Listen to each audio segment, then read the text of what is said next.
Yeah,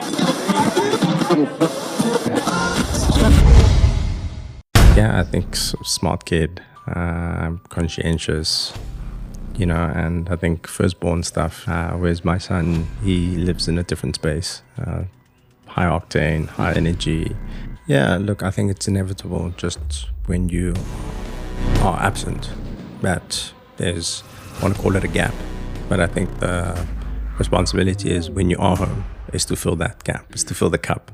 If you're seeking some sort of validation, and I think if you show and expose young people who haven't formed their sense of self, that sort of resource too early in their growth development, they're lost. They feel inadequate. And the difficulty now of pursuing anything as a young person, right? So you choose to play football, everybody else is going to a birthday party.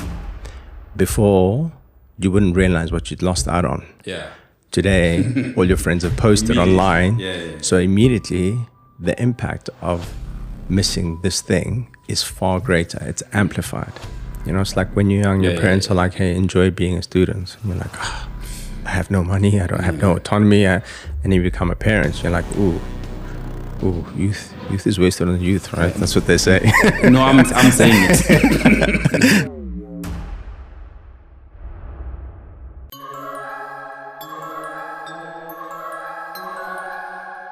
Welcome to this episode of the Timers Playbook. Thank you so much for taking the time to tune in and listen to our podcast. We appreciate every little listen. At the end of the show, remember to like, share, and subscribe. And most importantly, remember to rate the content. The rating of the content helps with discovery, so we can reach more people. And if you want to get in touch with us, hit us up on our Instagram page at the Timers Playbook.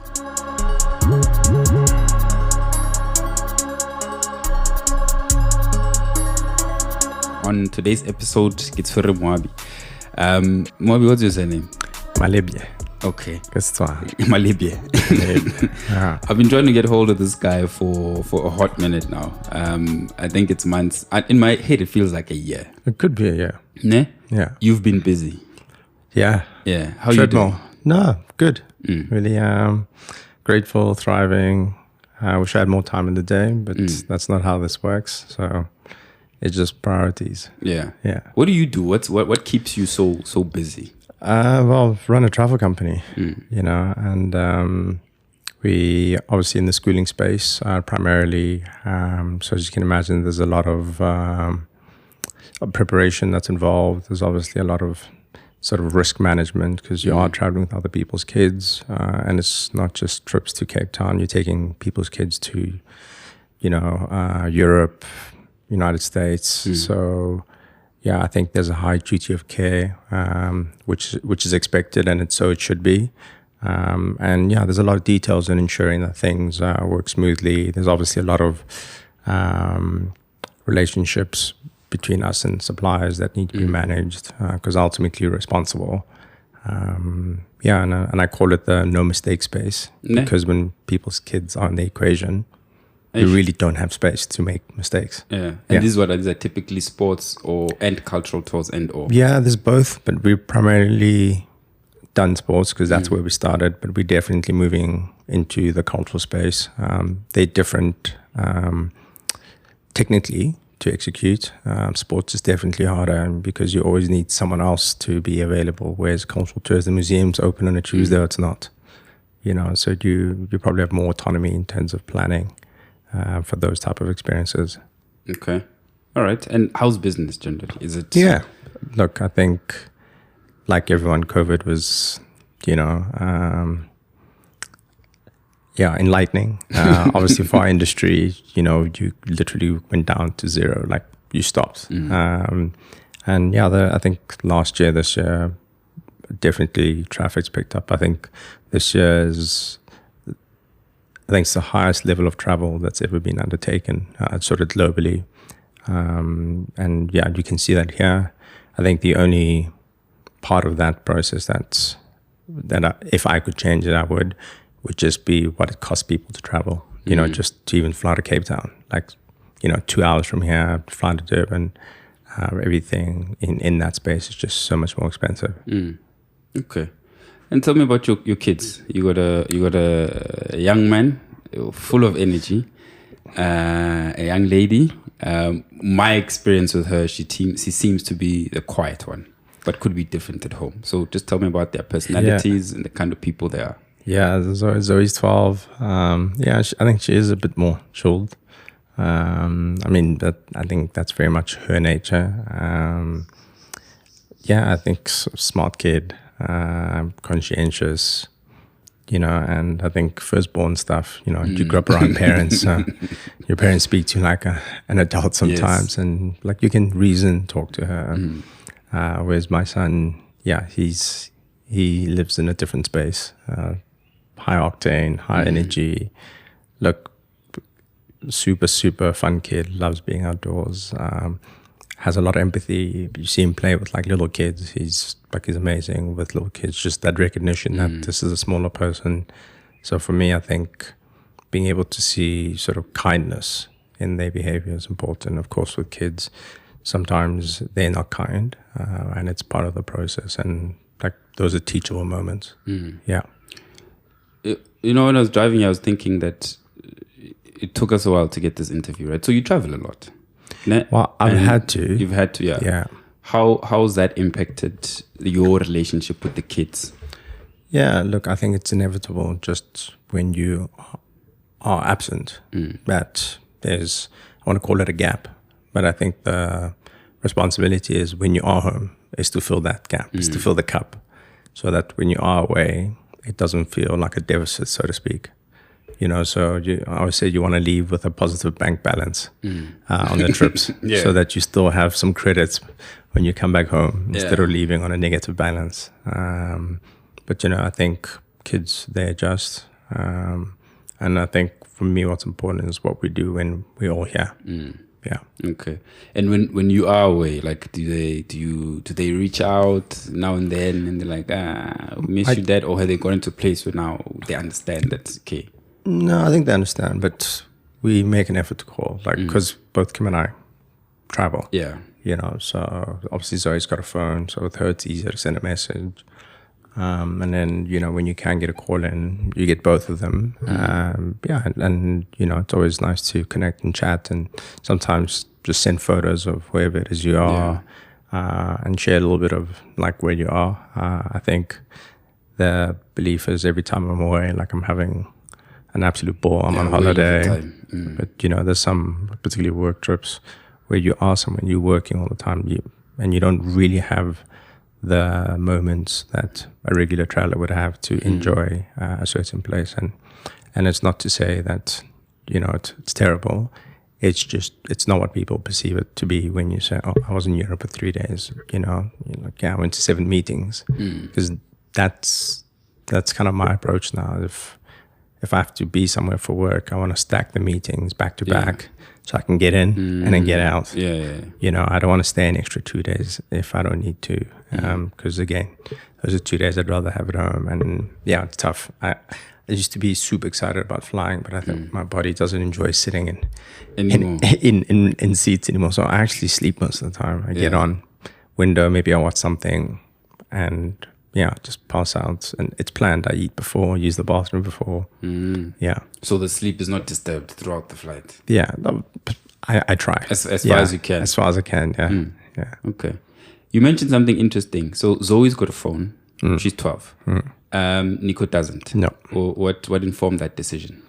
No, I think us as parents, we'd spoken about when the appropriate time. And I think in Zoe's case, the original plan was probably to wait a little bit longer. But I think you also observe what's happening in front of you, and suddenly in your kids' class, like only 1 or 2 kids don't have one. And then you go, well, you don't want to do it because everybody else did. And it's, well, what's the utility? The utility is she can message if she needs something. We can contact her. So I think that aspect of it ultimately informed the decision to do it. There's restrictions on phone use and time, so that's already set up. I think that's important. I think the biggest challenge today, I think the discourse is always like, oh, but the kids. I'm like, but adults are doing it too. And I think people aren't aware that they're mirroring a lot of the behaviors of their kids, because that's the time we're in. And so you can either design a system that says, I can only use this app for this long and try and stick to it, or remove yourself completely from what that is. There's obviously massive educational benefits to having a library, really, and internet in your hand, but I think it needs to just be managed and have boundaries. And raising a girl, so the previous episode I was speaking to my niece, she's 15, and obviously we spoke a lot about social media and the world that they live in. You guys, you work with children, you work with families, specifically to cell phones and social media. Like, what have you noticed, and what are you prepping, I suppose, her for and yourself for, to be aware of, and how do you navigate that world? Look, I'll apply this in the context of parenting my own kid. I think the thing about social media is it's a tool for sharing, right? On paper, it's fantastic. I think the problem ultimately comes in if you're seeking something, if you're seeking some sort of validation. And I think if you show and expose young people who haven't formed their sense of self, that sort of resource too early in their growth development, they're lost. They feel inadequate. And I actually joked with a parent to say, the difficulty now of pursuing anything as a young person, right? So you choose to play football, everybody else is going to a birthday party. Before, you wouldn't realize what you'd lost out on. Yeah. Today, all your friends have posted online. Yeah. So immediately, the impact of missing this thing is far greater. It's amplified, and I think it just creates a lot of noise and distraction around just life choices. Yeah. And I think for me personally, what I remind myself is social media is not real life. Like, it's a type of life. It's curated. In some cases, there are people who are fully authentic. Personally, I don't think my private life needs to be there. You can be authentic without, what do they say, for lack of a better word, oversharing. Is there a place for it? Clearly there is. There's commerce and for example, in travel, people post a lot of content on places you can go. So more and more people are curious. So, there's a learning aspect to it. I think it's just how you self-regulate, so that you're not spending 4 hours online. And for me, just managing my time, critical, like no notifications on my phone. Like, I have to physically open the app and go, I want to look. Yeah. And I have a time limit. Once I get there, I'm done. And it's like 5 minutes, because I really don't need anything more than that. Obviously, for work, we use it. So there is a work use case. So that's a little bit different. Yeah. Is there a different approach to how you raise a boy versus a girl? I think in theory, no. In theory. But the reality is the world still treats men and women differently. I think some of the things I like to teach my daughter are probably the same things I like to teach my son. And maybe in the next generation, it will be different. We still obviously deal with gender inequality, two people doing the same work, getting paid different salaries with the same experience. I think for me, and maybe just because I come from a family where predominantly cousins are female, it's a hard concept to kind of understand. But I think we've come a long way. I think people are more aware of it. And I think ultimately with social change, the people that are enjoying the benefit are ultimately the ones who have the capacity to introduce the changes, right? Because you have to give up an advantage, because fairness is the main value in the particular situation. But I think the difficulty with the corporate space in that sense is people are individuals. Even if you work in a team, that's just the reality. Unless you design a different type of ecosystem. And some companies get it, and others go, well, we don't need that ecosystem because in ours, this is the end game, you know, and you need this personality type to come Fit in into this thing, you know, who's going to drive this, you know. So and it's not to say, oh, this environment's better than that one. I think you need to find an ecosystem as best as you can that aligns with, you know, your profession and your values. And because I've got a sports background, I'm always asking why there aren't coaches in corporate spaces, not HR. Yeah. Because HR is not on your side. I think that's like, I think a lot of people think we have HR. HR works for the company. Yeah, right? yeah, 100%. Works for the company, but a coach, you know, whose job is to come to you and say, hey, where are you in your development plan? You don't have one? Great, let's sit down. Then relay that message to upper management, and then they track, right? And their job is to make you better at what you do, right? Yes, you might leave, but you're more competent. Yeah, but such as in sports, right? Do you know what I mean? Yeah. You might leave, and you got to ask yourself, what is the cost of keeping somebody who doesn't have those skill sets? Do you know what I mean? Also, like people, you upskill them, you treat them well enough, they leave, they're always open to coming back. Yeah. But you've got to treat them well enough, you know, to go, hey, we have a position, do you want to come back? Yeah, of course. That was an amazing place. And I think retention, I'm not sure how high that is, like strategically. You know, we obviously struggling in terms of certain sectors, in terms of skills. People are immigrating, we're not training enough engineers and so forth. So when you have great talent, really you got to keep it, you know. And that's just me thinking as a coach. But the ecosystem is probably the first thing you want to think about. You know, you can let the financial people do the business plans and all of that, but somebody needs to look after the humans. Yeah, that's assuming that they want a win-win situation. But how else do you allow people to thrive, right? Is it hard to do? Yeah, which is probably why people don't do it, or it's too expensive to create a win-win. You know, I don't think so. You know, because it's a theory, right? Yeah. And I think maybe it's generational, right? And you talk to my parents about work, it's grateful you have a job. Next generation is like, that's not enough. The generation after that are like, well, how many leave days do I get off? Do I have to come in on a Friday?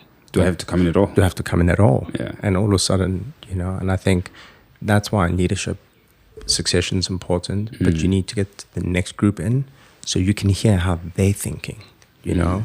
Otherwise, you end up being what my mentor calls a dinosaur, right? And all dinosaurs get extinct, right? Because you don't have enough feedback in your loop from people who see the world in a completely different way, but which probably aligns with your next set of customers. Do you know what I mean? Exactly. But if you design the system that way, then there's no resistance. You don't feel like you're losing your identity to these young people, you know? Yeah, but they I think you're correct. Look, I've always thought that work contract should be like sports contract. Yeah. Right. So I never thought about the coaching bit, but it makes sense. That's how I've seen it. It should be performance based, and there should be an enough amount of investment into the talent that you bring in, that there are expectations of them, and you're not there forever. Like we have a permanent contract. Like it sounds like it's in perpetuity. Yeah. And then and there's nothing really holding both of us to account on whatever we need to do. Sure. But you would need leadership that thinks that way, that wants you to win as much as they need to win as a business. Absolutely. And that is conscious enough to realize that even in a big organization, everything boils down to teams. I mean, my team is 3-4 people. So it's doable in that sense. You know? It's a lot of training, right, to align. And obviously the bigger the company gets and it scales, the harder it is to do that, you know. But I think you need champions at every level. And it, you know, and I think from the receptionist all the way to the top, you know, anyone who's getting in a car, a bus, a train to go and work somewhere, in my ideal world, she'll walk in the office and be super excited to be there. Yeah, want to be there, right? And when I used to coach, I would say to, there's people who have to do something, and there's people who choose to do something, right? I have to go to gym. It's not the same. I choose to go to gym. Different energy, right? And probably different effort. And the challenge maybe for the future as well is designing a workplace where people choose. Yeah. Yeah. So you mentioned a mentor. Yeah. When did you get one, and why did you decide? And how did you decide? Look, I was on a program, so there were different people we got plugged in with, and I have their numbers, and I can send them a WhatsApp and say, thinking about this. What are your thoughts? And I think a lot of it has happened in the last, say, 12 months. Let's say in a more intense way. But I think it's such a useful exercise to have somebody look at what you do on a day-to-day and just ask you questions in a really objective way. Oh, why do you do this? Have you thought about this? Oh, and it's really just opened the door to seeing things in a certain way, being willing to do certain things you thought maybe were too difficult or unattainable, and now it's really possible. And I think that's the value of a mentor, not just the ability to talk, ask questions, but I think to open your mind to what's next for you. Because when you're present, you can't see the next thing. But somebody who's, say, further along in their journey can see the next 2 steps for you. And some of the people are people in the same industry who are very generous with their time. And I said to Kim, I think for people, it's easier to mentor people they don't see as a threat. So like maybe the greatest compliment is in a few years' time, they might go, you can't call me anymore. Yeah, I'm busy. It's a public holiday. No, I'm busy. Okay. I don't have time for you anymore.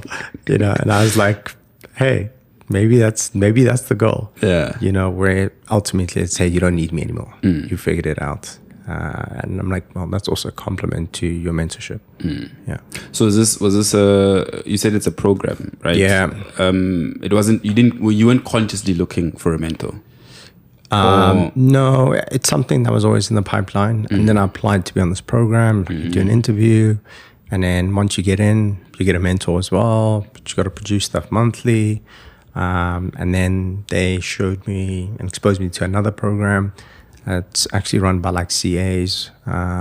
So that side of it is more structural, finance related.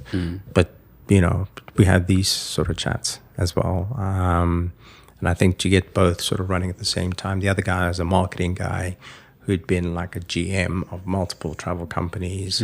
So he had really specific knowledge, industry knowledge. But just, I think the timing is also right. Like I always say to people, the best lessons without good timing don't stick. It's like when you're young, your parents are like, hey, enjoy being a student. And you're like, I have no money, I don't have no autonomy. And you become a parent, you're like, ooh, youth is wasted on youth, right? That's what they say. No, I'm saying it. They're like, send me back. I get it now. No, I see it. But that boat has sailed. Yeah, that boat has sailed. Yeah. Okay. Yeah. Where did you meet your wife? Oh, it's a funny story. I mean, she was friends with my cousin. We were out in Greenside, just for a drink. And she came through. I think that's the first time we met. And then probably met a few days later. I think we all decided to watch the rugby or something together. The Springboks were playing. And that's kind of where we started. And then I think she invited me out for drinks, it was like a Monday or something. And then we basically hung out every day after that. So your wife is German. That's what I'm trying to get to. Yeah. Ne? Yeah. She gave you German vibes. Like, what did you like about her at that time, or found interesting? I think because it was such a long time ago, it'd be hard to say one specific thing. I think what I can say now, like kindness. And even when I met her, I think there was certain warmth, botu, and that just made it easy to want to just hang around and talk and connect. But grateful, you're just going out for a drink. You're not really, wasn't looking for anything. But again, timing.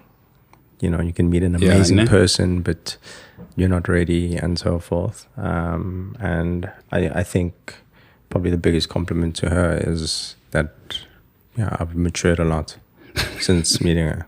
No, just in general. And I think maybe that's why men and women are also together, because there's some things, and I'll speak for myself as a man, I'm just not capable of doing for myself, and you just need someone to poke you in the shoulder, to nudge you in the direction that you can already see, but maybe aren't moving with. Then obviously when you have children, that's kind of the next stage of just growth and maturity. Certainly was for me. Okay. And South Africa, we live in a place of defining things, and race and whatnot. So, is there, I don't know, a definition, like you mixed couple or mixed race couple? For you guys, it doesn't matter. But how does the society relate to you guys? My personal opinion on that is I don't give it any time. Me personally, I think. You are going to be out there, are going to be people staring sometimes. For me, it's like a shoulder shrug. I mean, we go to Germany and the same thing happens. But I'm just like, it is what it is. I really don't give that energy any time. And I also recognize sometimes people just are curious. So I don't want to attach a positive or negative emotion to it. Even here, in our little environment here in the northern suburbs. Or not so much. I think this part of Joburg per se is quite diverse. Like, for example, our school is diverse. You can see it. Our school, like no one would even notice if you had purple hair at our school. Like, that's how far that direction we are. But I don't think. I think we're no longer in the space where people go, "Ooh, what is that?" Yeah. Some people maybe. Sometimes they're surprised, like. We'll be in the shops with the kids, and people come to me and they'll go, "These children? Wow. Oh, yeah." And the first question is, where's their mother? Because they're trying to do the maths, right? So people do come up to you. Yeah. I mean, like, not in a rude way. No, like there'll be some sort of engagement in a store or something, and then they'll be like, "Hey, I need to ask." Or they'll just say, "Hey, your kids are really beautiful." Do you know what I mean? Like, you get the full spectrum. And I think if you only focus on that some aspects of negativity and you anchor that, then you'll only see negativity. So I'm just kind of neutral about it. Whether it's an airport, like Kim will with the kids, they're like, "Oh, you're adopted." I'm like, don't be mad. Because that person in their head, in their social space. That's how it should be. That's the only time this happens. Because they haven't seen anything else. And then I remember we went on holiday, Eastern Cape, a few years ago with the kids. We had this family staying next door to us. I want to say they were from Bloem. So, really lovely. Yeah. But I also think day one was like, what? Yeah. But their kids played with our kids every day. Yeah, as kids do. And I think sometimes, and I say to Kim, I said, sometimes you're also educating people without being conscious of it. Yeah. Do you know what I mean? As sometimes people have never thought about something because they haven't been exposed. Not that they're bad people. They've never been exposed. Yeah. Go to Cape Town. People come to me and they're like, "And this? Oh, what do you mean? Huh? Yes, with me?" Because in the ecosystem, they don't see it. Do you know what I mean? So I think in that sense, we have to be who we are and not worry so much how the world sees you. I think the possible impact is on your kids, right? Because they're quite young. Is there any sort of... No. Do they notice anything yet? I mean, I think they know their parents look different. Yeah. I think I know that. I'm saying to them, do they receive anything? Do people ask things? Or... I mean, no one's come to say, but I'm sure sometimes people are like, "Oh, is that your mother? Or is that your dad?" Because I think we still live in a world that says, this is your space, that's your space. Yeah, we can cross paths here somewhere. But only to a point. And then you need to go back to your space. But the world is changing. Like I lived in the UK for a bit. Like it's so common. It's not even a thing. Yeah. There you can see even on the national teams. Exactly. Yeah, right. And that's also like a function of migration and people moving around and so forth. But but I think also for me, I'm kind of the person who's like, other people are allowed to have an opinion. It's just not a fact. Yeah. It's an opinion. Sure. And I think that's also kind of my approach with social media. Is I can't give power to people who, first of all, don't have a relationship with.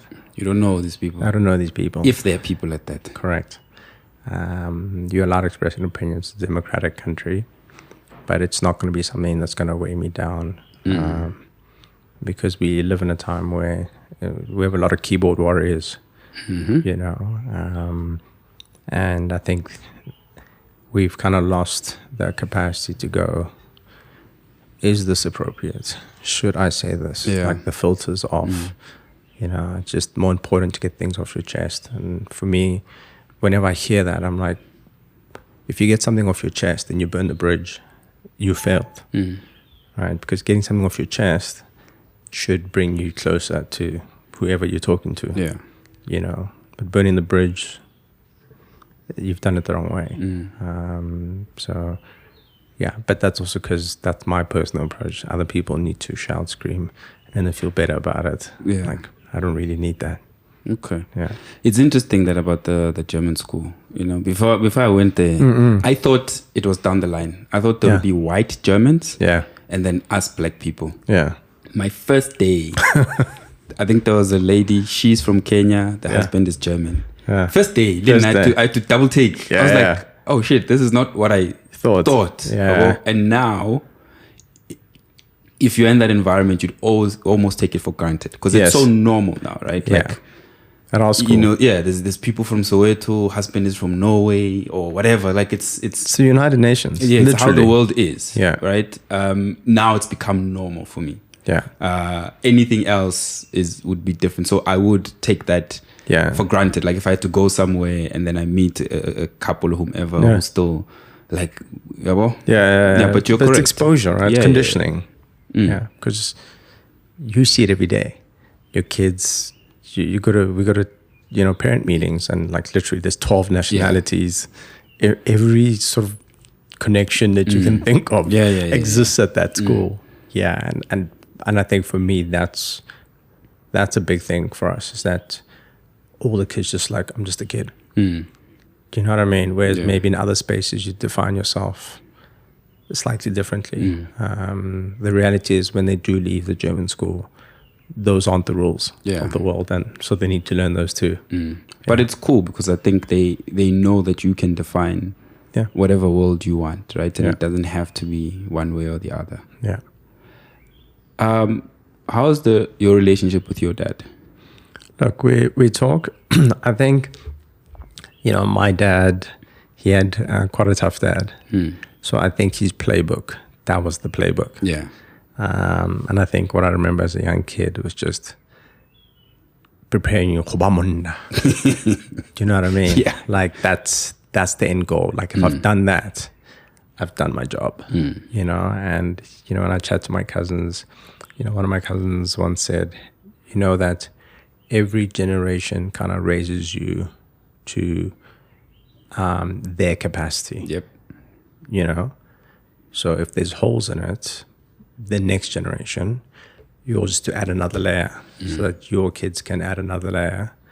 There's never going to be a perfect because the world's always changing. People are always changing.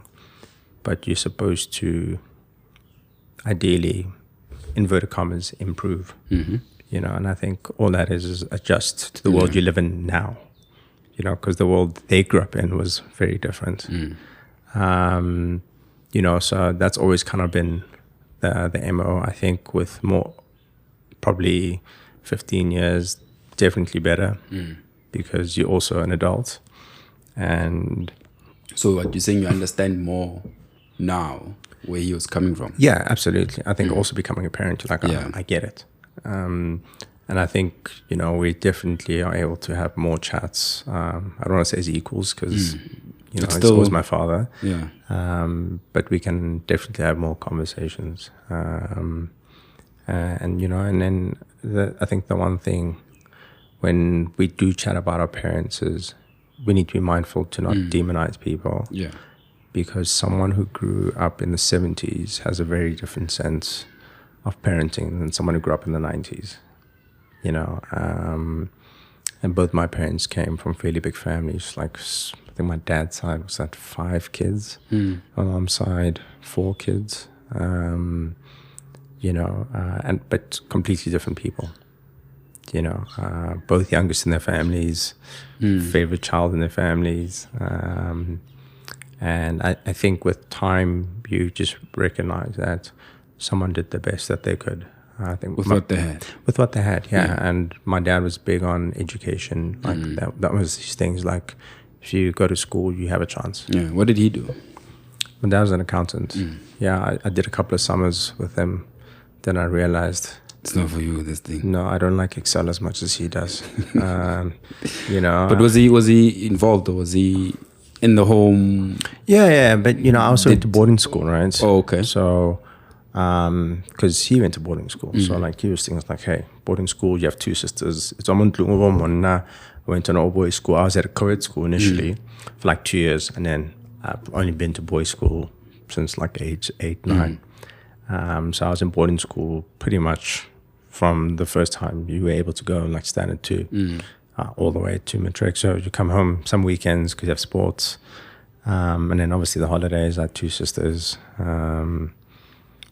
So in that sense, you don't see your parents as often as someone who's going home every day. Yeah. Yeah. So how do you make sense of that? Was it you felt that you should see them more? Were the gaps, school activities, were they there? I think my dad saw it as you're having an opportunity no one else in the family has ever had. So run with it. Like even little things. Speak English at school. Let's go. You're there to learn. Because later on, kopele, you want to be able to compete with the same kid in your class. So I think the whole MO was you need to have a better life than we did. And we'll give you as many opportunities in that space so that you can. And you got to remember, these are people who grew up under apartheid, right? Like there was a clear ceiling in many respects to what you could and couldn't do. Even though you're already in those spaces. Yeah. Yeah. And I don't want to say we're the first generation, maybe we're second, I'm not sure, who were just in school at the right time and were able to take advantage of things opening up, and schools opening up, and so forth. And for a parent who has grown up in a time where they thought this would never happen, like there's a responsibility. It's like when people immigrate, right? And your parents are like, hey, you got to work hard here. Yeah. Right? Like they don't see you, they don't hear you. You have to be excellent, And I think that's probably where the thought process is from. Yeah. But from your perspective, I say this because from my perspective, right? Even though I was there on a bursary, right? Same thing. Just coming from a place of, if your kids get to go to that place, you can never afford it, so do the best you can. But I hated the fact that they could never come to any sports thing. Like they've never seen me do anything, not even one, right? I get the opportunity, but at that time, in fact, I think it made me just angrier at school, that thing. In hindsight now. Yeah. So that's where I'm asking for you when you're participating and doing stuff. And I hear you. So my best friend at school, his parents were at everything. I mean, everything. And I think that's just a function of your employment, right? Or your employment status. Yeah. Some parents, managers, bosses can pop out. My friend's mom didn't work. She drove us to games. My dad would come probably more on Saturdays for sports, particularly football season. Like cricket's long. Cricket's long. He's just sitting there from 8 till 5. But football definitely. Yeah. But I think also just this friend that I had at school, still friends with him today. Very special people. And, you know, when my parents went there, if they were there, then it was good. That helps. Because they gave the same sort of psychological safety and support to me as to their kids, you know. So I think, like, for me, that experience in the prep school particularly shaped my worldview, you know, that these people who didn't look like me treated me like I was family. And also, like, I remember going for birthday parties at their house, you know, and I remember someone joking saying, I think we have every nationality at this birthday party. And this is like early 90s. Like this was like, what's going on here? You know, and even his sister, her friends, her group of friends, it was, you know. So I think in some ways... So it's a timing thing you're talking about. You actually landed with the right place, right time, right people, so that you could see the world, you know, I want to say, with a wider lens. You know, when things were probably quite narrow, you know, it was very much black and white. You're there, you don't belong here. Obviously, all of that was unraveling when I was at school. I mean, the referendum, I remember we took photos for the Star, you know, and we kids were like, hey, great. We didn't actually realize that if they had voted no, you know, South Africa was literally shooting itself in the foot. I remember the cricket team won a World Cup. They were going to send them home. And obviously people voted yes. So, yeah, and you kind of live through some historical moments. You just don't really understand the impact. And yeah, and I think, you know, that's the challenge with us, is to move beyond that and build a great country. Because I get to travel the world. My favorite flight is still the flight back home. And would you guys consider single-sex schools, since you spent all your time in a boys' school? I'm not against them. But what I always say to Kim is, my kids don't have to be me. So if my kid's happy where he is, then I'm happy. Do you know what I mean? But you guys had to make a decision first, again. We had to make a decision, and the decision was, do you want them to learn German? Yes, it's not going to happen at Red Hill. Do you know what I mean? So that was the ultimate things, that they get to learn the language. You know, you have a German passport.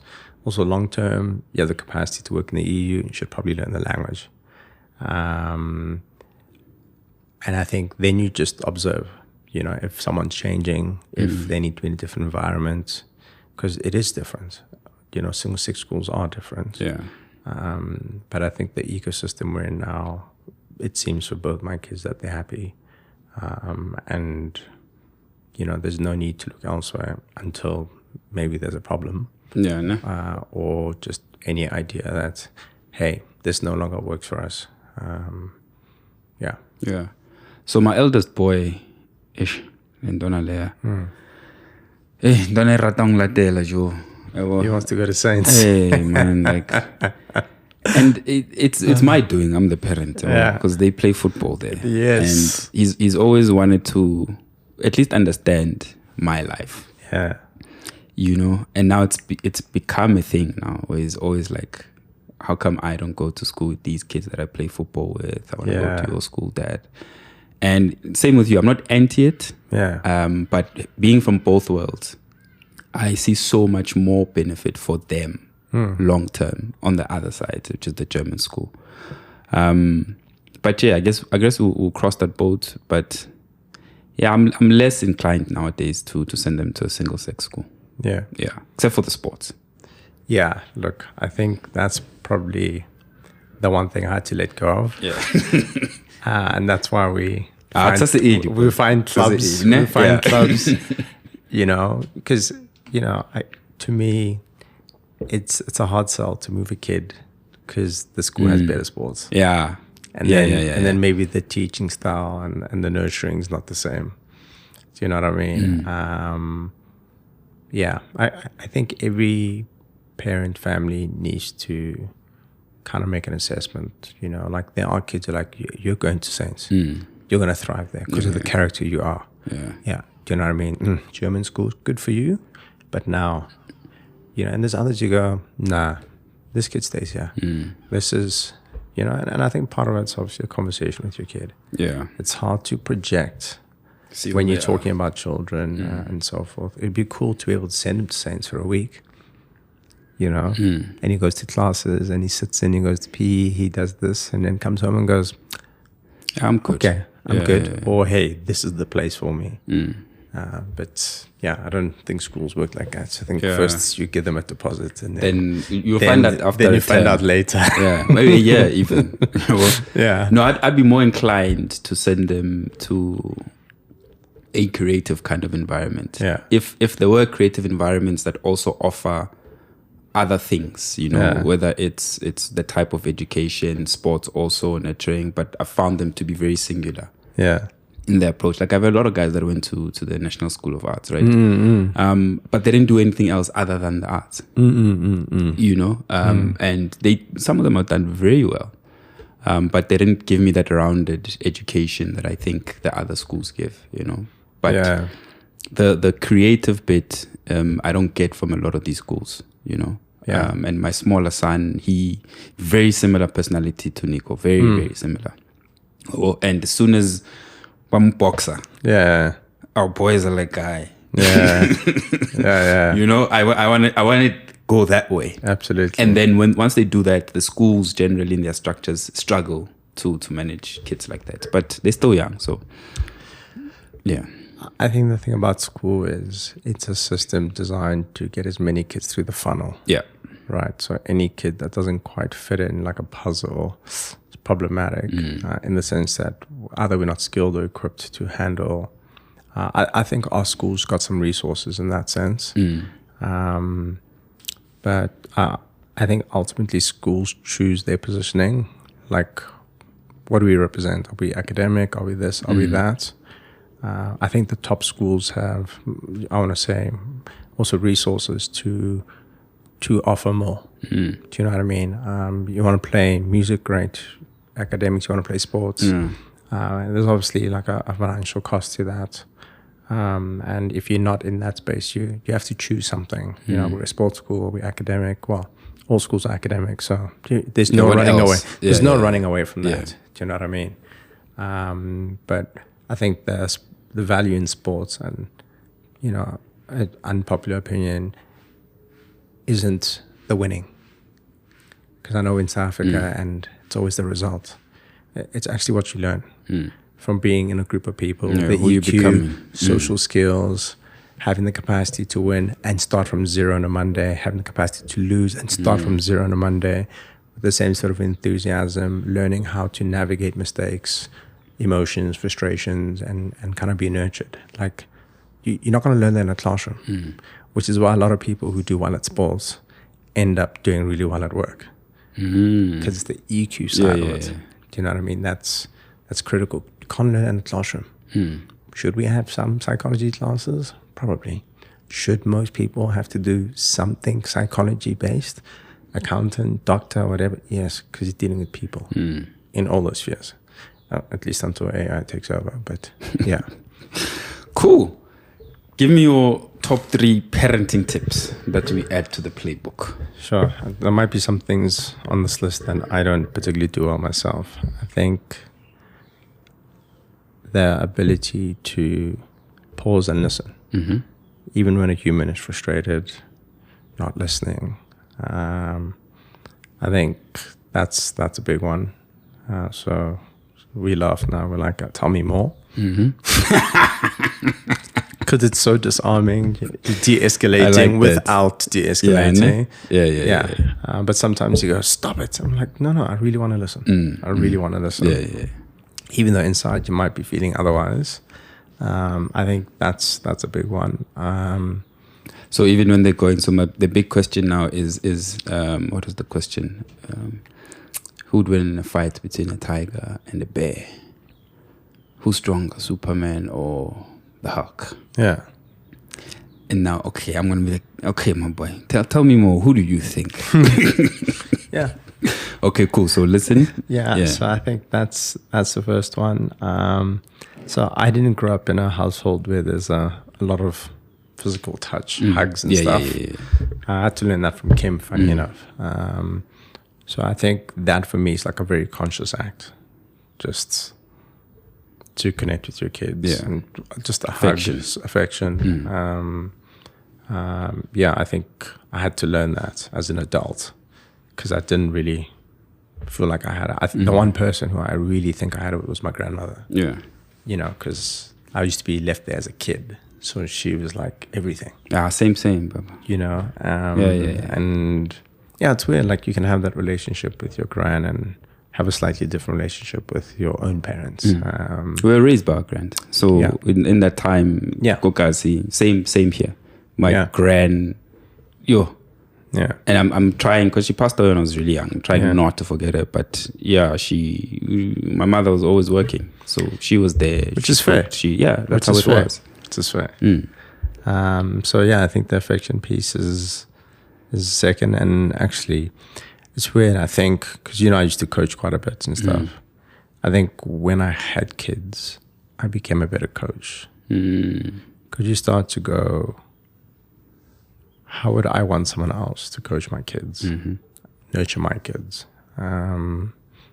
So you develop just, I think, some parental skills. And yes, winning's important, but hey, when this stops, what are you doing next? And, I'd always try and teach them about habits. I try with my kids as well. I don't know if I'm doing a good enough job. They don't have to be, I'm quite structured, but they can be whoever they want to be. Definitely made me a better coach. Yeah.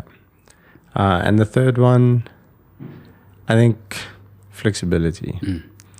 Doesn't matter how good your plan is, your kids will help you change it. It really doesn't matter. That's so interesting. Even just this week, it's like, this is happening Tuesday, Wednesday, Thursday, Friday. Saturday, I got this, that one's there. And you're like, I had a weekend. Yeah. The only thing a weekend means when you're a parent with kids this age is you'll be doing something else. Yeah. That you're not at home chilling.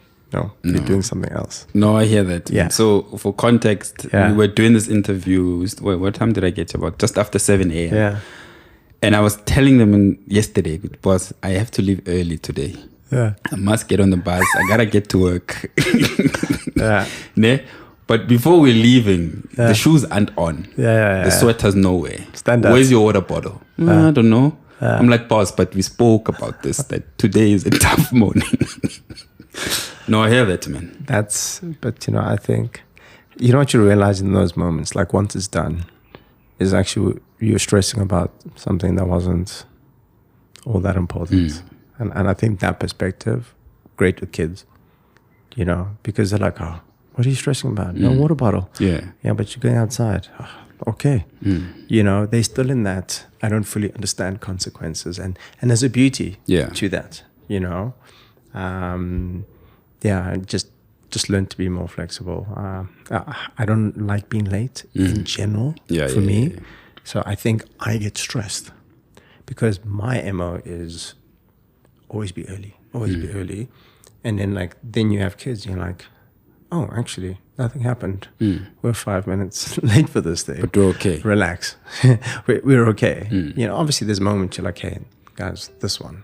And I'll tell you this, when it's important to them, you'll be on time. I know they'll be done yet. They're like, hey. 5 o'clock, they're here. Why are we not going? Yeah. Hey, guys, it's in an hour. No, but my football match. Yeah, in an hour. So or even next week. Yeah, it's just motivation. That's all it is. They have the skill set. Yeah. It's just motivation. Yeah. No, I hear that, man. Yeah. It's interesting for me to even just talk to you about this, to try and articulate this. Because I think it's something, parenting. No one does training. Yep. No one's prepared for it. And I actually joked with someone recently. I said, we probably need to go to like a 2-week workshop. And then you have to write the exam like a learner's. When you pass the learners, they go, okay, you have a license. You can try. You can try and be a parent now. Not before. Fail. Not before. Yeah. I still feel like you're going to fail. Once you meet them. Yeah. Everything they taught you, out the window. Me, I'm like you. I'm structured. I thought I had this thing on lock. I thought as soon as they're born, they're going to listen to me, these guys. Oh. Yeah. Nothing, boss. I think banana like a Popeye. But it's also generational, right? So think of maybe the previous generation. You couldn't speak up. Yep. Like your mom or your dad said this and it was over. Whereas now you have a platform. And sometimes I have to explain to my mom, this platform is so your kid can be an adult who can speak for themselves. Right? And better we teach it kochai than kostrate. Yeah. You know? It means that we have to parent in a way that we weren't parented. So it's uncharted 100%. territory Yeah. for us to say to a child, okay, I'm listening. Oh, what do you think? Oh, how do you want to do this? Right? Because you come from a generation where possibly you didn't get that. And that's where I was saying that friend of mine at school, his parents, super inclusive. You know, and you're like, oh, this is interesting. This would never fly. This would never fly at home. You know, so you also try and pick up little bits from other people and go, oh, that's a clever thing. Oh, this one I like. And a small thing. Friend at school, his mom was like, you can call me by my first name. And I was like, I can't. That would be a funeral. Yeah. You know? And then because I saw them so often, eventually I was like, okay, you've been asking me for like 5 years. Okay. And then I went home once and I called my dad's friend by his first name and everybody turned. And I was like, sorry, uncle. Yeah. I was thinking about something else. I went back to school. I'm like, you guys almost got me killed. Literally. Yeah. Like that's like the highest form of disrespect. We're not. No. Do you know what I mean? There's a young man who likes to call me by my first name. Yeah. Because my same as my son. I'm like, my boy, I'm not your friend. Yeah. We don't do that here. Yeah. Not here. At your house, sure. Yeah. Not here. Yeah. And yeah, I think just being able to be exposed to different things, you can try and take the best of the different spaces, you know. I spent some time in Japan, and then we'll just wrap this up afterwards. Every Wednesday, your father has to take you to school. I think the Dutch have something similar. Okay. Where your father stays home and looks after you. Okay. Yeah. What, it's mandated or it's just the culture? No, because generally your mom stays home when you're obviously born, and then one parent will work because childcare is too expensive, for example. Obviously there's daycare, but it's common for a mom to stay home and then dad goes to work, which means you're never home, essentially. Yeah. So now like they design a day that says you can be at home on this day. I imagine in a company, not all dads are going to be off on the same day. Might be like you get a Tuesday, I get a Monday. Not where I work, but it's all dads there. Do you know what I mean? So I thought that was really cool how the system designs a way to keep fathers in the parenting circle, so to speak. Because I think often the idea is that only your mother raises you. One, I don't think it's fair to your mother. I think two, there's value in having your father's perspective and your mother's perspective in your life.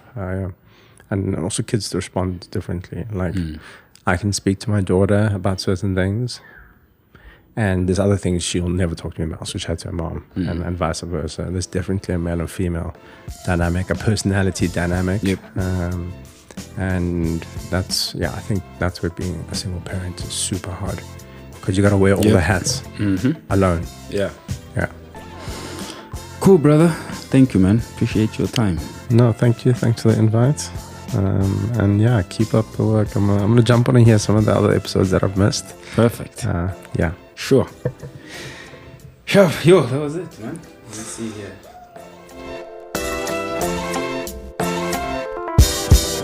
Thank you so much for tuning in. Don't forget, like, share, subscribe. But the critical thing, I need you to rate the content. That bit of the rating of the content really, really helps with content discovery on the different streaming services. Yeah, and if you want to get in touch with us, hit us up on Instagram. It is @the Timers Playbook. Until the next episode, sharp.